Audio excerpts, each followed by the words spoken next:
जय माँ काली की भक्तों, आप सभी पर अम्मा महाकाली की कृपा बनी रहे, आप सभी स्वस्थ प्रसन्न रहें। भक्तों, आज का विषय है कि क्या अम्मा दुर्गा जगदम्बा जगत जननी की शक्तियाँ कलयुग में भी जागृत हैं। तो बिल्कुल भक्तों, जागृत हैं। ऐसे विभिन्न देवी देवता हैं जिनकी शक्तियाँ कलयुग में भी जागृत हैं, और वो जागृत इसलिए हैं भक्तों क्योंकि उन्हें कल की भगवान का इंतज़ार है। तो अब अपने विषय की बात करूं तो भक्तों, माँ पार्वती की ही शक्ति हैं माँ दुर्गा, और माँ दुर्गा से ही हैं अम्मा महाकाली और माँ चंडी मतलब माँ चामुंडा। जब शुंभ निशुंभ और चंड मुंड का वध हुआ था तो अम्मा काली और चामुंडा अम्मा ने दोनों ने ही साथ में लड़ाई की थी, जिसमें माँ चामुंडा का रूप इतना भयानक था भक्तों कि शुंभ निशुंभ और चंड मुंड की आधी सेना माँ चामुंडा को देखकर मूर्छित हो गई थी, बेहोश हो गई थी, डर से कांपने लगी थी। इतना भयानक रूप लिया था माँ ने। भक्तों, महाकाली का ही एक रूप है माँ चामुंडा का, और जो रूप उन्होंने लिया उस समय का, उस रूप को मंदिरों में स्थापित नहीं किया गया। जैसे हम अम्मा काली को देखते हैं मूर्ति रूप में, पूजन करते हैं मंदिरों में जाकर, लेकिन हाँ, कहीं कहीं आपको ढूंढने से पुराने मंदिरों में राजाओं के समय में शायद ही मिल जाए आपको माँ चामुंडा का मंदिर, क्योंकि वो रूप इतना डरावना था भक्तों। आम मनुष्य और जिन्होंने साक्षात्कार किया उस समय, ऋषियों ने, मुनियों ने, उनकी पूजा क्या उन्हें देख नहीं सकता था मानो। ठीक इसी प्रकार महाकाली अम्मा का रूप विकराल जो है, जिसके 10 हाथ 10 पैर और 10 मुख हैं, वो भी मंदिरों में स्थापित बहुत कम है भक्तों।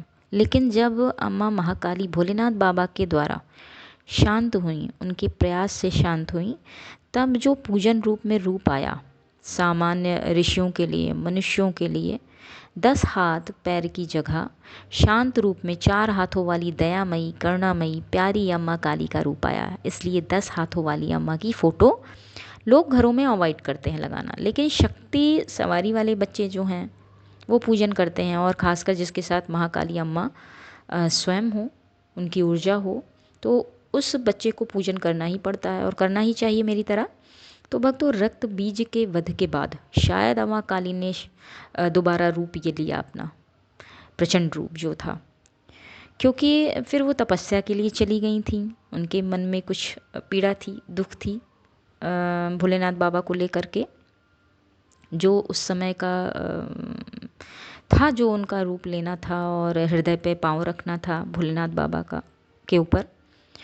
क्योंकि उसके बाद माँ तो चली गई, अम्मा चली गई अपने तपस्या के लिए, लेकिन उसके बाद राक्षसों के जो दैत्य गुरु थे शुक्राचार्य, उन्होंने अच्छे से समझाया राक्षसों को, दैत्यों को, कि नींव ही नहीं रह जाएगी, मतलब वंश का ही नाश हो जाएगा तुम सभी के। वो देवी वैसी हैं, कुछ भी शेष नहीं छोड़ेंगी वो। अपनी रक्षा करो, आप सभी दानों शांत हो जाओ, अगर जीवित रहना है। उन्होंने सबको समझाया। तो भक्तों, कलयुग वो समय है जिसमें आपने नारायण का कृष्ण रूप सुना है, बहुत प्यारा है, नटखट है, शांत है, और श्री राम भगवान का रूप भी सुना है नारायण का, मर्यादित हैं जो, और सौम्य हैं जो।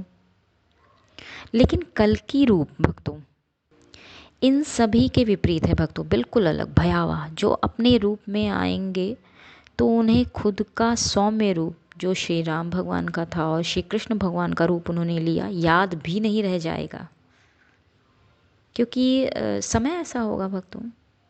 और इसी प्रकार अगर बात कहूँ तो एक बार भक्तों अम्मा महाकाली अम्मा को भी रूप अपना लेना पड़ेगा, फिर से काली अम्मा को वही प्रचंड रूप लेना पड़ेगा। लेकिन वो समय अभी बाकी है भक्तों, क्योंकि कई योद्धा भी इंतज़ार में हैं साथ देने के लिए। एक छोटी सी बात और कहूँ अगर आपसे, रथ में बंधा हुआ घोड़ा उत्सव में भी काम आता है, देवी देवताओं को ले जाने के लिए और अपने राजा और रानी को भी उनके गंतव्य तक पहुंचाने के लिए। लेकिन वही घोड़ा जब अपने राजा को अकेले बैठते देखता है तो समझ जाता है कि मेरे स्वामी की मंशा क्या है और उसे किस चीज़ के लिए तत्पर रहना है। भक्तों, घोड़ा शक्ति, शौर्य और विजय का प्रतीक माना जाता है, और तब खासकर जब युद्ध में वो अकेला ही अपने मालिक के साथ हो, उन्हें पीठ पर आसन दिए हुए, तब वो भी दहाड़ लगाता है सब कुछ समझकर। ऐसे ही भगवान कल्कि का भी घोड़ा देवदत्त तैयार बैठा है। तो बस भक्तों, अपनी बातों को यहीं विराम देती हूँ। धन्यवाद भक्तों।